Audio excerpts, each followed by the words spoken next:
LA guys, Silly Duck here. Welcome back to more of this. It's Summerslam 2004, the biggest event of the summer. It's WWE's version of the Olympic Games. And tonight's What? main event, it's Randy Orton versus Triple H for the World Heavyweight Championship. We got The Undertaker wrestling live on pay-per-view for the first time since Judgment Day, the GM of the Century Award, and multiple championship matches, as well as two Canadian icons battling it out for the World Championship. The World Women's Championship, that is. Hey, I think Puddy unintentionally fucked that one up, but Which one did I fuck up? Randy Orton versus Triple H in the main event for the world title. So much I want to happen. He's just so excited. So yeah, we've got 8 pre-booked matches here, and then one match that we're gonna put together on the show. So I guess we'll start out with Raw and work over to SmackDown. So we've got Nat Hart taking on Trish Stratus. It's Canadian icon versus Canadian icon. 2 of the 3 best women's wrestlers in the company of a generation, if you will. Trish Stratus has won the women's championship on an episode of Raw. She beat Lita and Nat Hart in a triple threat for that belt. She pinned Lita, and then Nat Hart respectfully asked for her championship rematch, and Trish, being Canadian, of course agreed, because that's how Canadian people are. We're nice people. We also have the GM of the Century Award. So, Bret Hart, who is the host of SummerSlam tonight, you'll see him twice. He is hosting nothing. Hey, no. Got into Paul Heyman's ear and the idea that maybe Paul Heyman could be the sole GM of Raw if he got Eric Bischoff to put his job on the line. Bret Hart having experience with Eric in the past, knowing that he's a prideful man. You know what I mean? He's not going to back down from a challenge. And so it was decided that they would pick champions, if you will. They'd pick contenders to represent them in the match tonight. And so Paul Heyman went out and he worked really hard to find somebody, and he found the Hurricane, but on one condition, that the Hurricane dropped the Hurricane. Because, as he put it, it was silly shit. And Paul Heyman is in no way a fan of silly shit. I can't even really say that without almost cracking up. But anyways, the Hurricane refused, and we're still kind of unsure whether or not he's going to show up in the mask or not tonight. But it was revealed on the Go Home episode of Raw who Eric Bischoff's representative would be, and it's Triple H.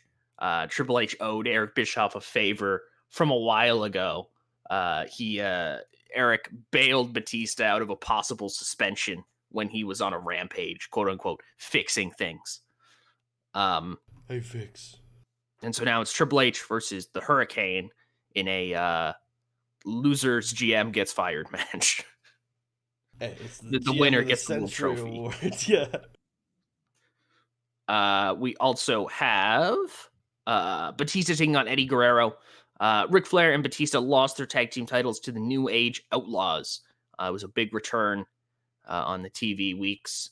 And so obviously, at Vengeance? I think it did. Yeah. Okay. I think it did. I thought it happened on TV, weirdly enough. And so Batista and Ric Flair went to look for their rematch, but Eric Bischoff had a different idea. Batista's rampages that he can sometimes go on, they get a lot of attention. They get a lot of clicks on .com. Controversy creates cash. So maybe we should have one with somebody who's a big, big name. And so it was revealed as Batista laid out Eddie Guerrero after he beat Randy Orton in a no disqualification match to settle their issues. Their issues are not settled, FYI, but we try. The Batista would face Eddie Guerrero tonight. And he, of course, has Ric Flair in his corner. Batista does. It's a big uphill battle for Latino Heat.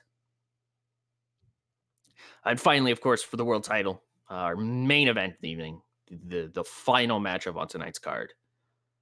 Randy Orton, he won a Beat the Clock challenge. He defeated Tajiri in about 10 minutes. Current Intercontinental Champion Tajiri in about 10 minutes.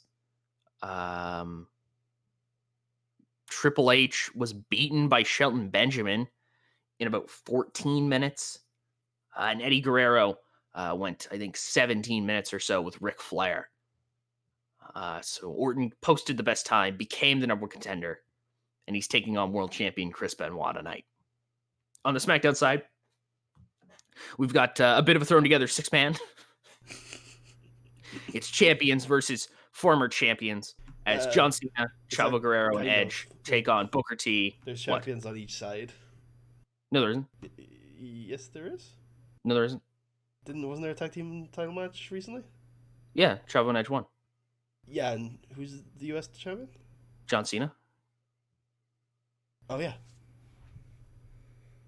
It's champions versus former champions as John Cena teams with Chavo Guerrero and Edge, the tag team champions of SmackDown, to take on Booker T and the former tag team champions Mark Henry and Rosie. And people say you forget things. What a the great memory. It's a selective memory. It's a John Cena selective memory, I guess. I gotta go fix my marriage. What do you mean marriage? I'm here tonight on Raw. We've got Dean Bolenko. He's come back over the past couple weeks. I think he returned at Judgment Day. Maybe Great American Bash. Great American Bash. Yeah. Okay. I don't know. He returned at some point, and he's been slowly building momentum toward night, as per cruiserweight overlord Tori Wilson. After Chris Jericho said, "I don't care who I fight, just find me an opponent," she chose Dean Malenko, and they're fighting here tonight. We have a loser leaves town match. It's Rey Mysterio versus Shawn Michaels. Shawn has been on SmackDown since the draft. He's done nothing but fuck with Rey Mysterio by accident. He's cost Rey Mysterio matches. He's cost Rey Mysterio his livelihood. He cost Rey Mysterio his World WWE Heavyweight Championship. Nice save. Rey and Shawn argued for weeks about who should get the rematch against JBL. Shawn Michaels citing that he had unfinished business with JBL himself. JBL having defeated Shawn Michaels in a match on SmackDown, thanks to the formation of JBL's cabinet and Doug Basham, more specifically. Bam, bam, bam. And since then, Danny has joined them. Rey Mysterio, of course, being the former champion, most likely entitled to a rematch clause. However, Kurt Angle, the former general manager of SmackDown, decided that both Rey and Shawn were, quote unquote, annoying as fuck. And so neither of them were getting a title shot. And he changed what would have been at one point a number one contenders match to a loser leaves town match, meaning that Rey Mysterio, Shawn Michaels will be leaving the WWE after tonight. Big. And finally. No, go ahead. That's big. Big. And finally, your SmackDown main event for the World Heavyweight Championship. World Champion John Bradshaw Layfield boasted that there were no challengers for him. Nobody could stand in the light of the wrestling god. Nobody could figure out a way to competently discover challengers. And so he was going to walk through SummerSlam, not challenge his belt, and he'd be up in a press box watching down below as Rey and Shawn fought over their jobs. Unfortunately, SmackDown has a funny way of fucking with people, as Booker T's discovered. And The Undertaker appeared, laid out JBL, laid down the challenge. And when Kurt Angle was fired, Vince McMahon himself made it official. The Undertaker versus John Bradshaw Layfield for the World Heavyweight Championship.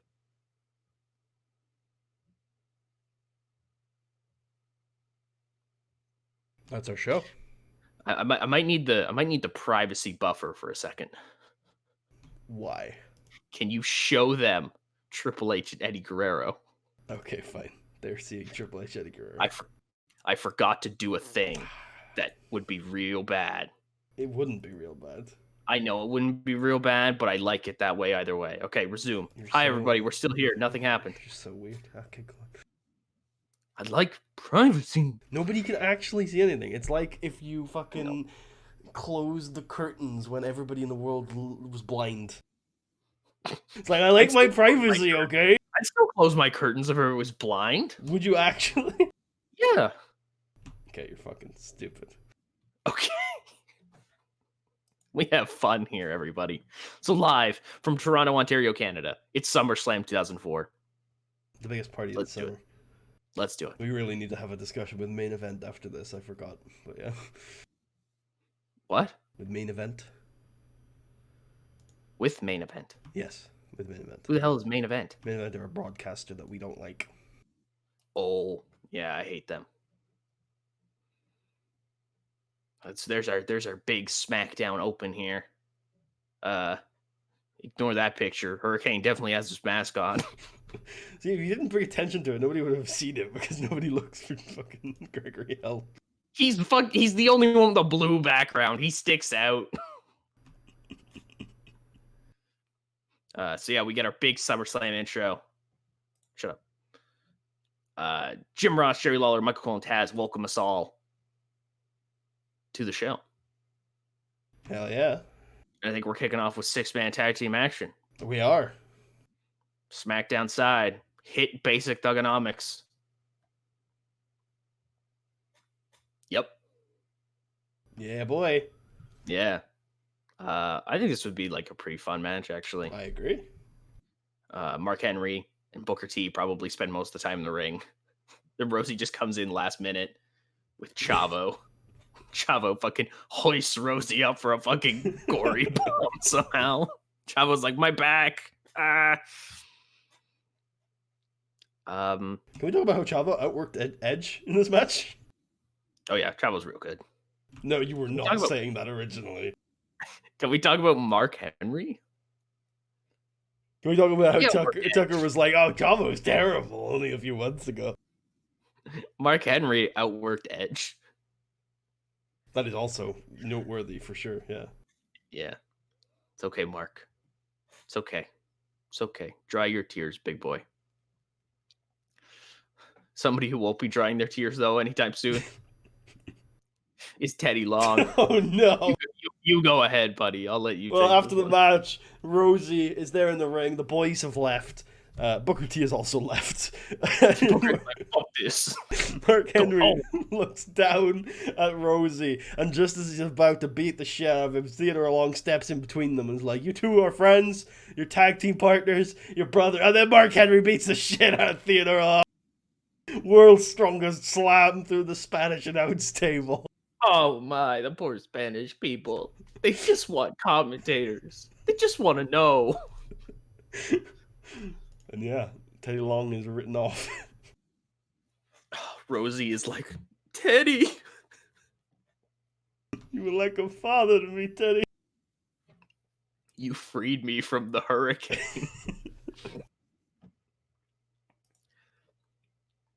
I think this one's me too. You go again, yeah. So Kurt Angle is at a coconut bar on a Toronto beach in his wheelchair. And he turns to the camera and says, you know, we may be in America's asshole, Canada, but it doesn't mean we can't party like it's America. And then the camera zooms out and shows there's American flags on the bar, and it's like an American bar. And he's like, anyway, I may no longer be the general manager of SmackDown. It's true. It's true. But tonight, with the biggest party of the summer, WWE's version of the Olympic Games, I can make some good. I may not be able to wrestle, he points to this cast, but I can host the WWE Summer Games. So stay tuned tonight for the greatest showcase of athleticism America, and maybe Japan and some other countries, have to offer. We should probably go tweak Kurt's gimmick. Probably. You want to do it right now? Yeah. Okay. He is on the show a lot. Let's do it. We can tweak it to be, because it's, this is a slight shift for his character. I would say so. Everybody's just gonna see like all like the random fucking people we have on this roster, such as Doink the Clown. Let's not spend too much time on Doink. They've seen Doink. Not in his Doink persona. Tweak gimmick. It has been tweaked. It cannot be tweaked any further. I changed the name of it, by the way. He's now American Nationalist. It cannot be tweaked any further, Tucker. That means when he gets stale again, it's off to TNA with him. Hey, it's not the ECW first. This is his last run now. And now we're right into our Cruiserweight title match. Yeah. Cruiserweight title match. Yep. These fucking guys together. I don't have much to say about this match. Flips and grapples. Yeah. Yep. The moonsault to the outside. Malenko's trying to keep it on the ground. Jericho wants to raise the pace. Eventually, the Canadian wins out. He does indeed. Big Canadian victory here on SummerSlam. It's actually shocking when you sit down and think how many Canadians we actually have on this roster. It's a lot. Oh yeah, it's a ton. Like in this era, there's a ton of Canadians. It's crazy. Maybe we should have even now, brand. There's a fair few. Like when you think about it, like just in terms of like every other country in the world. Weird. We like our wrestling. Shout out Bret Hart. That wasn't a very Canadian accent. What do we got next? We got this angle. So yeah, Bret Hart and Maven are sitting down, and Bret Hart says, "Ladies and gentlemen," I can't do a Bret Hart angle, but he says, "Ladies and gentlemen, I'd like to show you the innovative." Ladies and gentlemen, wait, how's Bret talk? Hold on. I'm Bret Hart. What the fuck? You actually had a really good Bret Hart angle on the TVs. Oh, I know. I can almost do his voice like half the time. You know something, Shawn Michaels? There you go. That's how you got to get into it. You know something, Shawn Michaels? What do you want Bret to say? The innovative. He's showing you the innovative Raw, SmackDown versus Raw, which is look at this fine video game, Shawn Michaels. What the hell? What the hell is that? And then he goes, that's Brooklyn. And then he goes and he selects himself and he turns and Maven's like smiling. And he's like, yeah, let's play. And then Maven goes to the M's and he's like, wait, I'm not in the game. And then Bret's like, are you at the M's? And then Maven's like, yeah, there's Mark Henry and maybe it's just a glitched version of the game. And Bret's like, no, all the games are quality assured. Look, you've even got the Legends enabled. There's Mankind. He's like, there's Mortis. Legend of our business. He like keeps scrolling down. He's like, Spike's even in here as an unlockable manager. I guess I'll play as Billy Kidman. And then Paul Heyman walks in. He's like, Bret, you gonna come out for the GM of the Century Awards? And then Bret's like, nah, I'm cool. No, I like just playing video games here with Mankind. Marvin. Like your name Marvin, and Maven's just. My name is Marvin.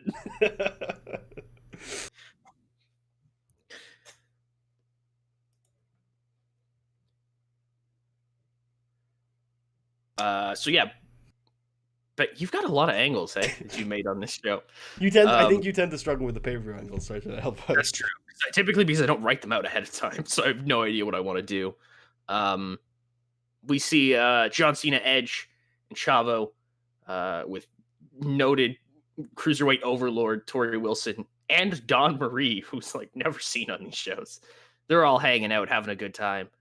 And Eddie Guerrero walks in and he says, I saw what you did there. Chavo, good shit, man. Good shit. Chavo sheds a tear. And then he offers Eddie a drink, apparently. This was your part of the angle. And Eddie's like, no, I got a match. Gotta go wrestle Dave. Apparently, this advanced the Thug and Bug storyline. It's because it's the tag team storyline. So They're the tag team champs. I see, yeah. Yeah, and I think up next, it's the... Also, I like to think that John has the US belt, they have the tag belts, and Tori has the cruiserweight belt because she gives it to Chris before each match. So it's Chris doesn't really want it. Like, he's like, I'll take it with me if I have to. Like, All right, cool. And I think up next, it's... Who the hell is that? No mask. So he comes out with the mask, and he sees on the stage is a telephone booth, which he gets into and then changes, and he comes out as Hurricane Helms. Adequate. Likely to rise. They will take it. I'll be okay.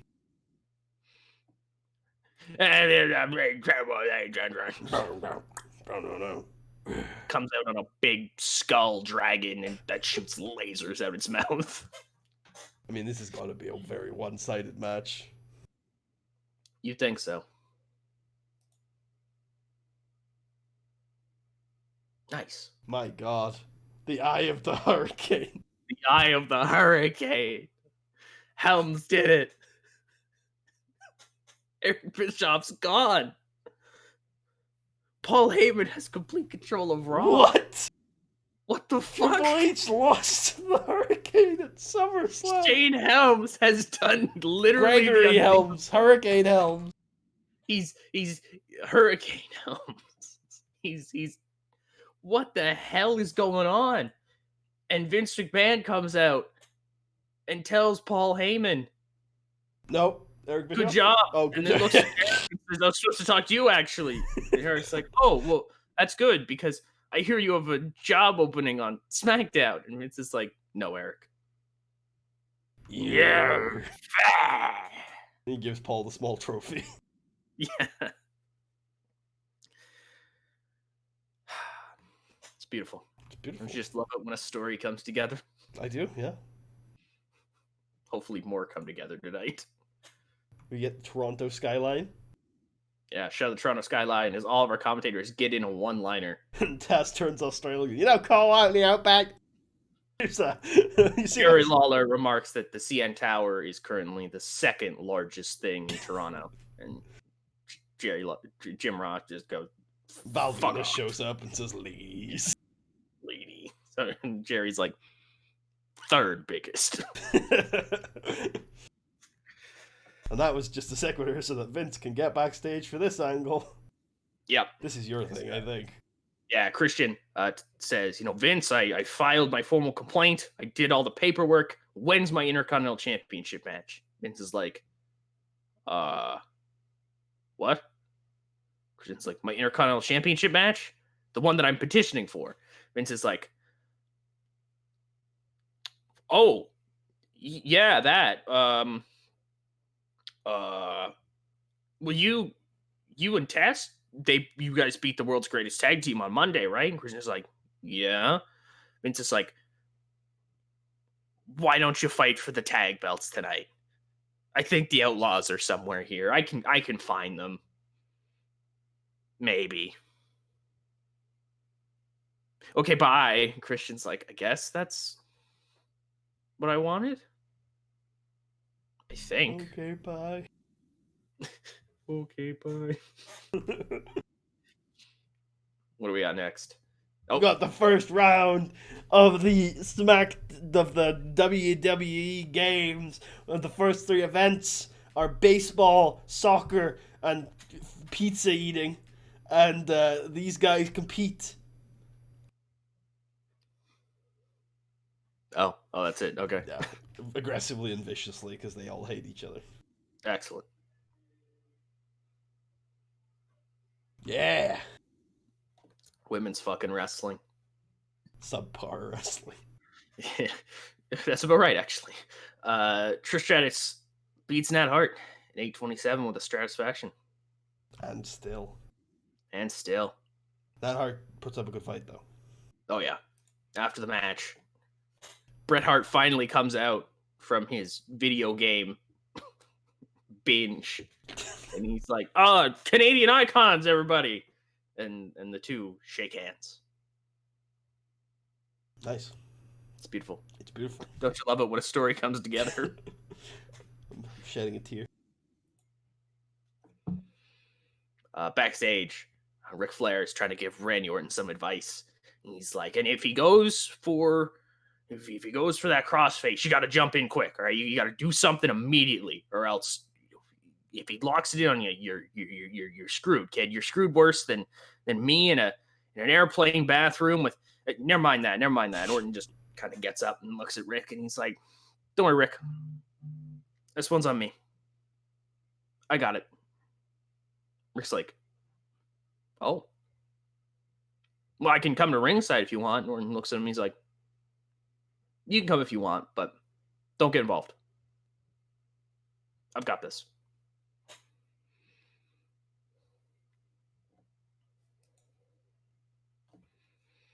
So at the beach, at the request of Paul Bearer, Kane is giving Mortis some tips on turning his supernatural powers into a successful wrestling career. They're both sunbathing.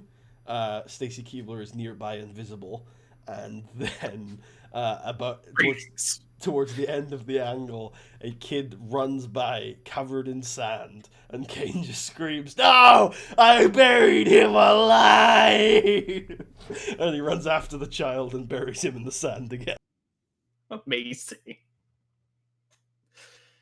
What do we have next? A match? No, it's the hype package of Shawn Michaels' time on SmackDown.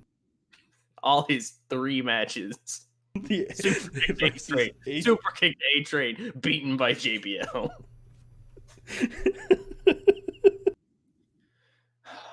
It's time. Loser leaves town. Somebody's leaving the WWE tonight. Although it was made explicitly clear SmackDown this week. I don't know. Okay, cool. I'm glad. I'm willing to ignore that. Nobody's watching SmackDown. Come on. Right. Apologize. Here we go. What are you hoping for? It's a face versus face, and even though we're loosely enforced, I'd be happy in the 80s if I'm being honest. I would as well. 80 plus. Hey. Yeah. We'll take that's about right. Yeah. He fucking does it. Oh shit, we get the West Coast pop too. Shawn does a flip.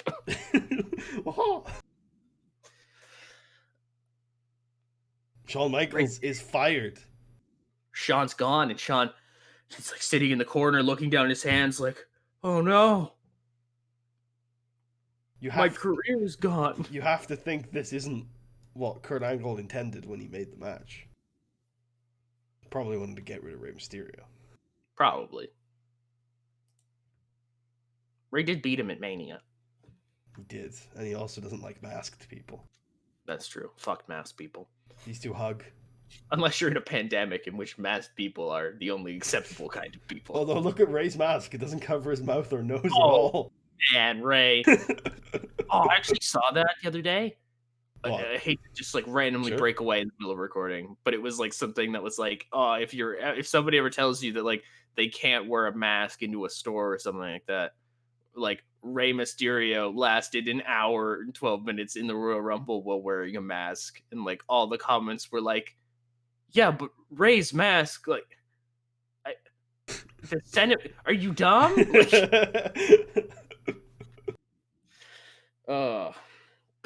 But yeah, so Ray and Shawn embrace,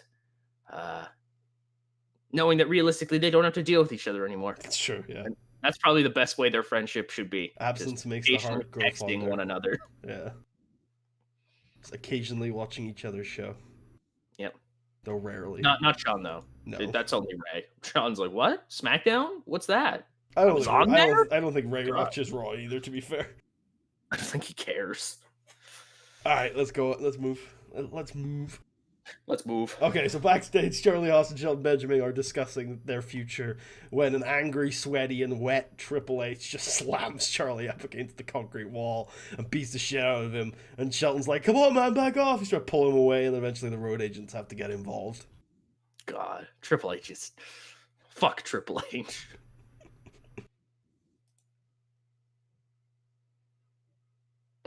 We have the second portion of the Olympic of WWE Olympic Summer Games, and this is a mixture of bodybuilding, long jump, and cruiserweight throwing. where the Big Show, Matt Morgan, and Bubba Ray Dudley throw Shannon Moore as far as they can. Eventually, Bubba wins, and then Big Show is mad and stomps off with an ice cream. He's angry. He's a damn giant. I like Matt Morgan looked lost out there. Matt Morgan worked the crowd well. Because even though he did well at work in the crowd, he was still nothing compared to these big boys. Big boys. Shannon Moore looked dreadful. He did. He tossed him so fucking far. He's like all cut up. He's like, oh. Well, it's on the beach. He'll be fine. Oh, okay. Tag title match? Hell Tag title match. Christian carried this match. Oh, hell yeah, he did. The New Age Outlaws defeat Christian Test from Road Dogg Pin Test with a dog pound. I love the dog pound. It's such a shitty meme move. Just fucking humping them. Okay, let's move on. New Age Outlaws retain. Eddie straight into right? Batista, yeah. Yeah, Eddie Batista. Eddie beats Batista with a frog splash after about 7.5 minutes. Batista was off his game tonight. Fucking Batista. So yeah, Big Dave here. He's dominating the entire match. He's tossing Guerrero around, but Eddie's finally able to get that space. Strings together a couple moves. Frog splash. 1, 2, 3. Hell yeah. Big win here from Eddie G. Latino Heat. Please continue. The final segment of the WWE Summer Games comes to a close as Brian Kendrick and Hardcore Holly are competing in the finale event, which is amateur wrestling. And Kurt Angle gets annoyed because they're not very good at it. Gets out of his wheelchair, joins in on the event and wins. And then Vince says, "Aha! Kurt, I knew you were faking it. But that's what I like about you, Kurt. You're evil as fuck. You got that ruthless aggression. You got ruthless aggression. You need to start showing it. General manager isn't your role anyway. So you know what, Kurt? I'm giving you a contract again on SmackDown as a wrestler." And then Kurt jumps into the air and we freeze frame as Kurt is a wrestler on SmackDown again. Jump by Van Halen plays in the background. We get that big, like, it fades to black. Like the credits pop up, and then we just cut to something completely different. No, it comes back to like a post-credit scene where Kurt says to Vince, "You know, I'm happy about this. It's true, but I'm way more happy about getting out of Canada tomorrow." Hey, they high five, freeze frame again. Yeah. Here we go. Here we go. Gong. Gong. Gong. Gong. Gong. Undertaker, he's gonna get to the mountaintop once again. Do you want to do this match like we do sometimes where we talk before? You want to just go into it? Like, well, I think I should explain it, but it doesn't require much explanation. Taker's gonna fuck JBL up, do the whole 5 moves of doom, some big boots, some old schools, you know, that thing on the apron. Can you do that clothesline he does where he like flips over? Sure, absolutely. At some point, anytime John gets any off, like John at some point will get some offense because he's a good brawler, and eventually he knocks Taker down and he's like smiling to the crowd, and Taker sits up and he jumps backwards and his eyes are all wide and he's like, "Ah, shit!" And eventually he does like a clothesline from hell and Taker just no-sells it and choke slams him. Clearly Taker is on top here, but I think we should progress to the segment. I think we should too. Orlando Jordan is going to interfere with the match. Low blow Taker while the ref's back is turned. Clothesline from hell. But JBL's too exhausted to actually cover Taker, so Jordan drags him on top, wakes up Charles Robinson, and Charles Robinson makes the count. JBL is still the world. I'm sorry, it's actually Tim White. Fine, Tim White. Tim White makes the count. Tim White's a Raw referee. Makes the count. And JBL is still the WWE champion. Hell yeah, it is. And oh my god, how could you do this? How could Orlando, you turn Rob Van Dam? Gimmick adequate. It will get better over time. We'll take it. And finally, main event time. Yeah. I mean, I actually think we don't need to explain much on this one. I think you can go through the finish, but it's pretty much just the real life match. But say, pretty much go watch that match. Go fucking watch that match. I really like that match. I really like that match. And if you want to hear more thoughts from Tucker on that match, there is a podcast. So there is. Put it simply, these fucking guys. These fucking guys. Hell yeah. These fucking guys. Orton's got the top 2 matches now. We had a discussion beforehand because I was like, I think we should just go straight into the main without an angle in between. And I was like, do you think the storyline's going to hold up? And Tucker was like, I have faith. And he was right to have faith. Oh, fuck yeah, these fucking guys. Get fucked, AJ Styles. You and fucking ROH title matches. We're match of the year, bitch. Sorry. Get fucked, AJ Styles. Fuck AJ Styles. Randy Orton's here, bitch. Yeah, Benoit goes for crossface. Orton just turns and swivels and hits him with the RKO. RKO. 1, 2, 3. Youngest world champion in history. 24 years of age. After the match, there you go. Benoit kind of sits there and looks at Orton and gets up and eyes him up. And Benoit, who's only said, I believe, like one thing since coming back, looks at Orton, looks at the belt that Orton's holding, extends his hand. Orton takes it. Benoit pulls Orton in close, looks him in the eyes and says, be a man. SummerSlam 2004. SummerSlam 2004. 96. 96. I thought that was good. Yeah, it's a good show. Yeah, fucking did it. I have to like kiss ass here real quick. Hold on. Goldberg was called awesome after No Way Out. Cactus Jack was given a hug. Cactus Jack was, he's like covered in blood. I'm like, ee. Bubba Ray Dudley was praised for a great performance after the Great American Bash. How would Bubba have done on the Bash? Oh, they probably just lost to somebody, and Bubba was probably pissed. I think we should tell Benoit he's awesome, because this is the last time he's main eventing a WWE show. That's true. Yeah, this is the end for Benoit. Not the actual end. Don't worry. He'll be around 3 more years. There we go. Seem pleased. Seem pleased. Seem pleased. Doesn't look pleased. No, Benoit didn't. I think we're going to close on this frame. Yep. All right. Well, for me, for Tucker, for all of SummerSlam and all of the Air Canada Center, for Kurt Angle, for the Cruiserweights, for Tori Wilson, and for Mordith, thank you for watching, everybody.